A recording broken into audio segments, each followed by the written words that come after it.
Assalamualaikum Waalaikumsalam. warahmatullahi wabarakatuh. Waalaikumsalam warahmatullahi wabarakatuh. Alhamdulillahilladzi an'ama 'alaina min ni'matil iman wal Islam. Asyhadu an la ilaha illallah wa asyhadu anna Muhammadan abduhu wa rasuluh. Allahumma shalli ala sayyidina Muhammadin wa ala alihi wasallam. Salam sehat, salam barokah, Jumat barokah yang dimuliakan oleh Allah Subhanahu wa taala. Ini momennya sangat tepat nih moderator. Saya ini sedang di Mekah ini.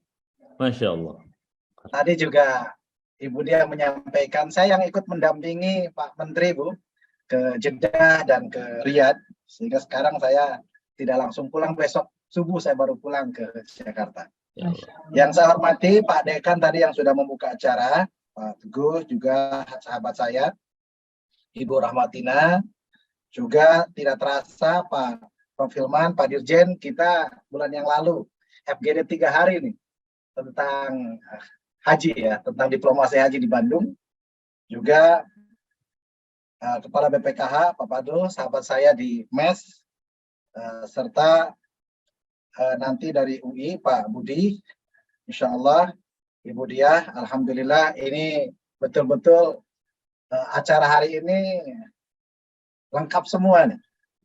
Mudah-mudahan saya ikut memberikan sedikit perspektif dari dunia usaha, karena ujungnya ada beberapa tentang memang ada kaitannya dengan bisnis.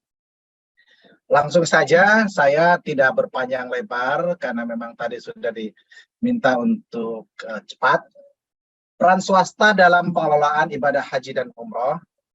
Saya positioning sekarang adalah sebagai founder and CEO Gaido Group, pemilik dari ekosistem haji dan umroh, mungkin boleh dikatakan ya paling lengkap lah di Indonesia saat ini, dan juga sebagai Presiden Indonesia Saudi Arabia Business Council. Sedikit brief tentang saya ya, 5 tahun di Mekah dan sekarang sudah 20 tahun memiliki bisnis tentang ekosistem haji dan umroh. Dan summary activity saya juga yaitu ada di IAI, di MES, di Kadin, ada beberapa hampir terlibat, dan saya ikut mendampingi Pak Jokowi 2015, ketemu Raja Salman, dan beberapa dengan Menteri Haji juga. Ini sudah beberapa kita lakukan, termasuk Menteri Agama yang dulu, karena saking pengalamannya mungkin ya, jadi udah tua juga ini, nggak terasa ini Pak Banu ya kan. Gitu. Indonesia Sentral Ekonomi Syariah Dunia, ini adalah menjadi visi kami di Gaido Group, karena hari ini saya diminta sebagai direktur dari Gaido Group apa saja, bahwa kami memiliki tujuan yang mulia, bagaimana Indonesia menjadi sentral ekonomi syariah dunia, yaitu menciptakan lapangan kerja bagi rakyat Indonesia. Misinya menjadi perusahaan termuka dan kebanggaan Indonesia, mengangkat martabat bangsa melalui bisnis syariah yang ini adalah beberapa unit usaha dari Gaido Group yang terlibat, disebut dengan ekosistem ekonomi syariah. Sementara masuk ke bawahnya yaitu ekosistem haji dan umroh, saya mengangkat 4 perusahaan di sini. Ada Gaido Travel sebagai pemilik izin umroh haji dan franchise sudah 20 tahun, dan insya Allah tahun ini pun kami mendapatkan kuota dari yang 17.000 itu sebagai yang dulu ONH Plus sekarang menjadi haji khusus ya, insya Allah sekitar 2-3 bis.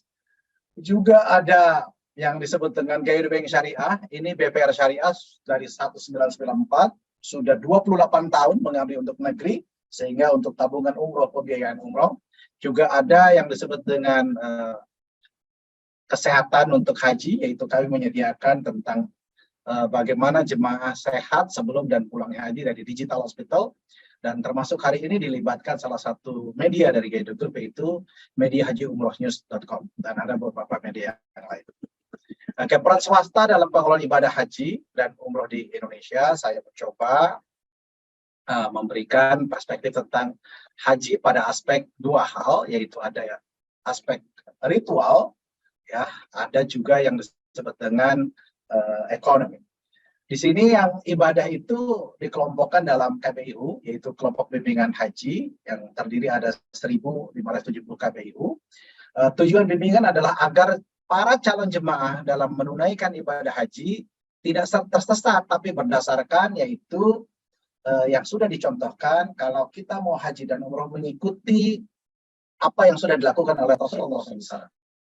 Sehingga berdasarkan syariat, bukan dari perspektif seperti sekarang tentang haji, harga ditentukan tentang kemahalan apa, kan itu tidak bisa menggunakan mahal atau murah, tapi harus berdasar budgeting, karena itu akan timbul dipertanggungjawabkan ya. Jadi selalu ada dasarnya, ada landasannya, ada dalilnya. Nah, yang haji pada aspek manfaat ekonomi ini yang lebih besar, bahwa saya mau menyampaikan bahwa potensi market haji dan jumlah haji Indonesia dari 2010, 2020, jemaah umroh Indonesia, bahwa sekarang alhamdulillah Indonesia menempati untuk umroh juga nomor 1, nomor 2. Sementara untuk haji kita selalu dari tiap tahun kita adalah penyelenggara haji nomor 1 di dunia. Nah, sehingga ukuran-ukuran keberhasilan justru Indonesia menjadi salah satu cara menyelenggarkan ibadah haji itu cukup bagus, apalagi haji khusus gitu ya.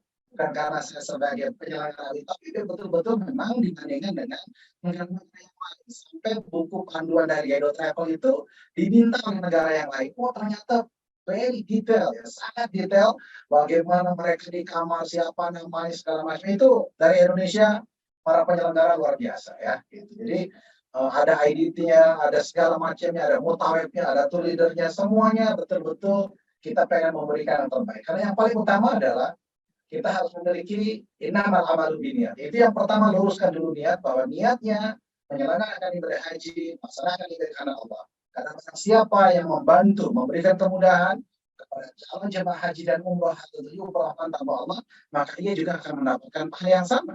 Apabila hajinya mabrur, maka ia pun mendapatkan pahala mati. Ini waiting list haji tadi juga udah singgung, pastinya haji reguler ada 5.300, tinggal dikalikan 25 juta gitu kira-kira. Haji khusus ada 250.000, sehingga kalau dulu haji khusus itu daftar berangkat.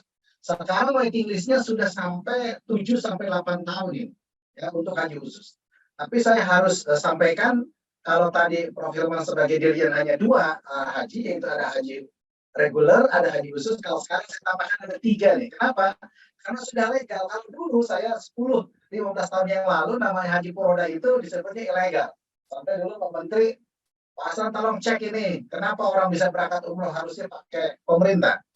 Dulu ada namanya paspor coklat, paspor hijau ya. Jadi sekarang ada juga yang disebut dengan haji non kuota gitu, disebut dengan haji furoda. Itu juga dibenarkan oleh pemerintah Saudi Arabia, dan sekarang juga pemerintah Indonesia, bahwa itu dianggap ya sah aja, karena itu haknya negara Saudi untuk memanggil orang berangkat haji dengan visa tersebut.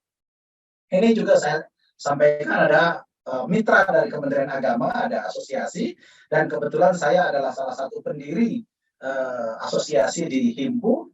Ya, saya juga ikut membidani tentang BPKH gitu. Untuk pendidikannya saya juga ikut melahirkan manajemen haji umroh di UIN Jakarta. Dan ini adalah bagaimana peran swasta ikut ya mendorong bagaimana perhajian di Indonesia itu semakin baik sebaik-baik. Nah, ini memang tugas yang mulia, yang berat juga untuk Pak Dirjen dan Kepala BPKH, karena haji ini didaftarkan puluhan tahun yang lalu gitu, yang sekarang Pak Fadlu khususnya baru saja jadi Kepala BPKH. Wah, ini kok jadi begini. Nah, ini ternyata harus dimaknai bahwa ini tugas yang mulia nih Pak Fadlu ya, sama saya di MES, bahwa oh ya, ini kita akan berikan yang terbaik.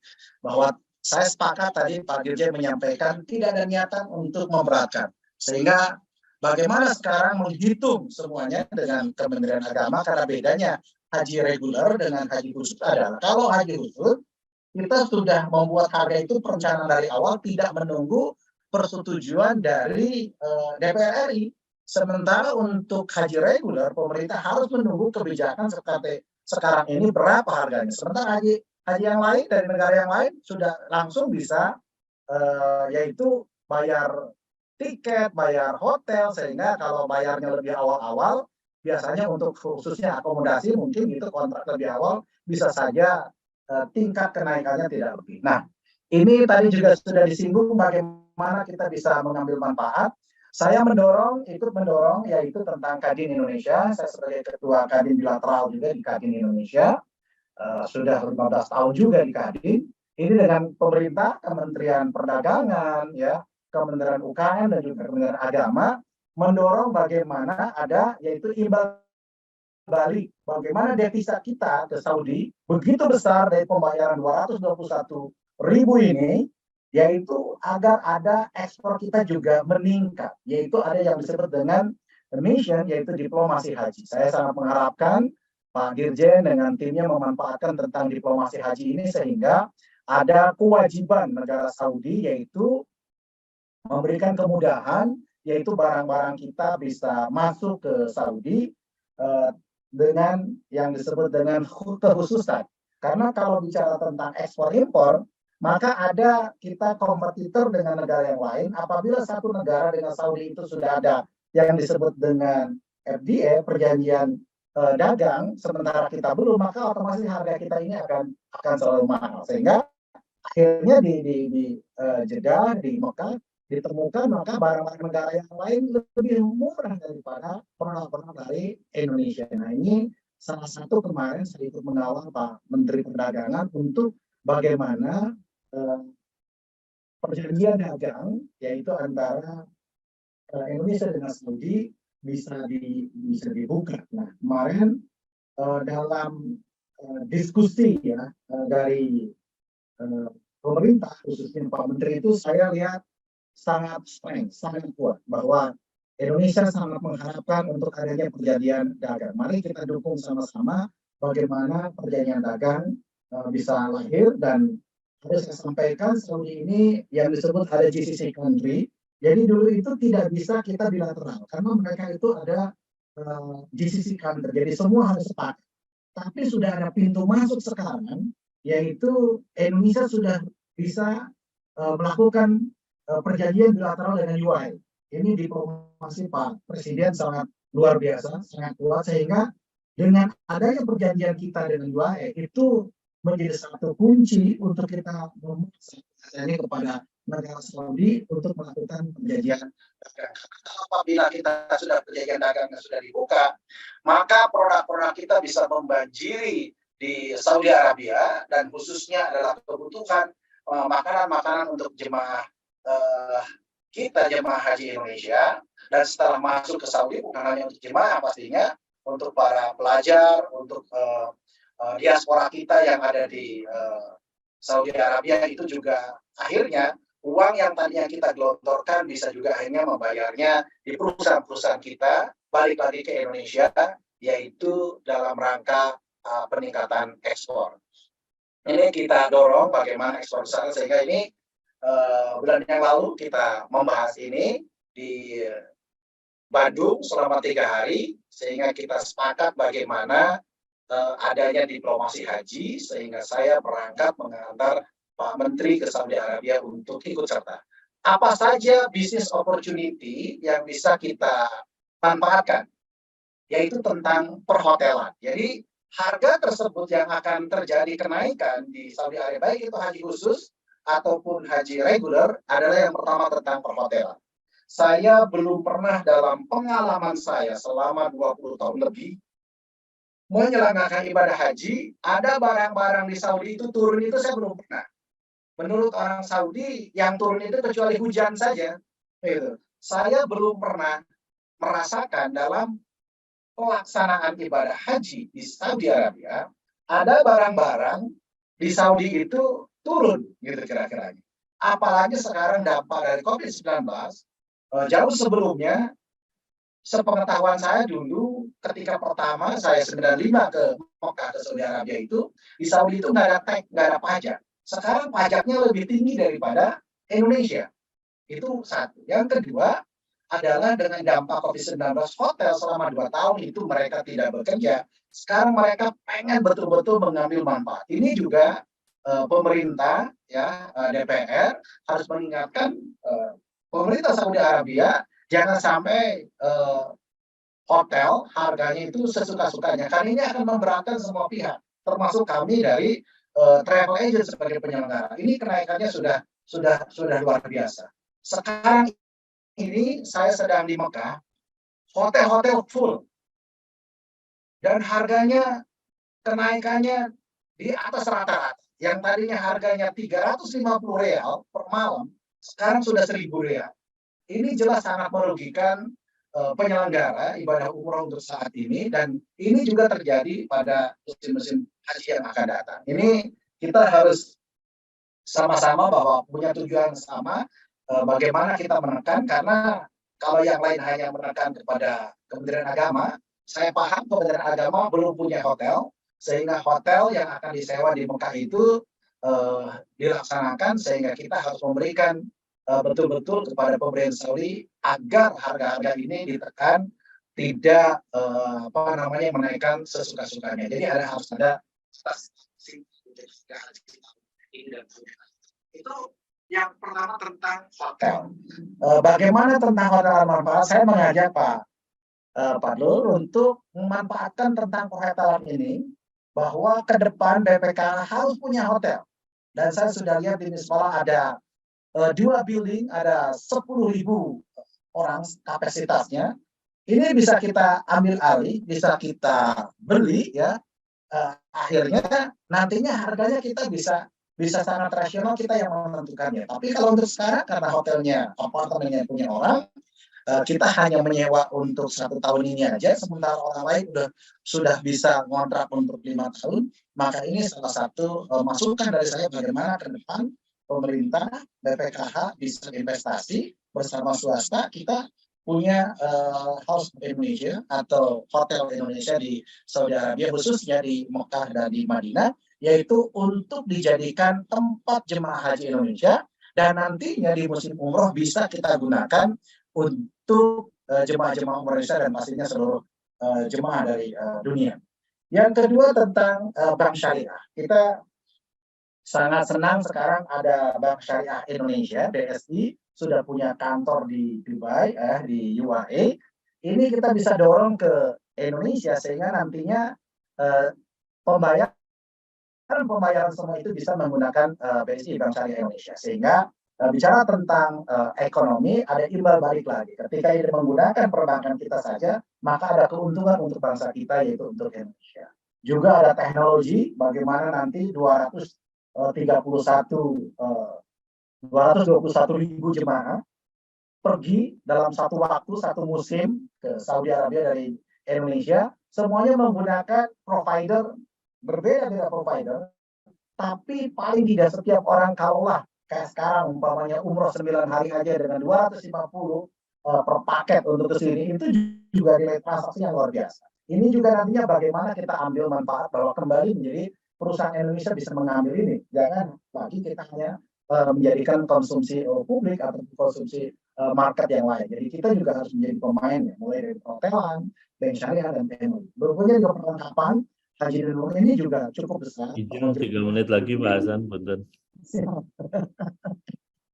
Oke.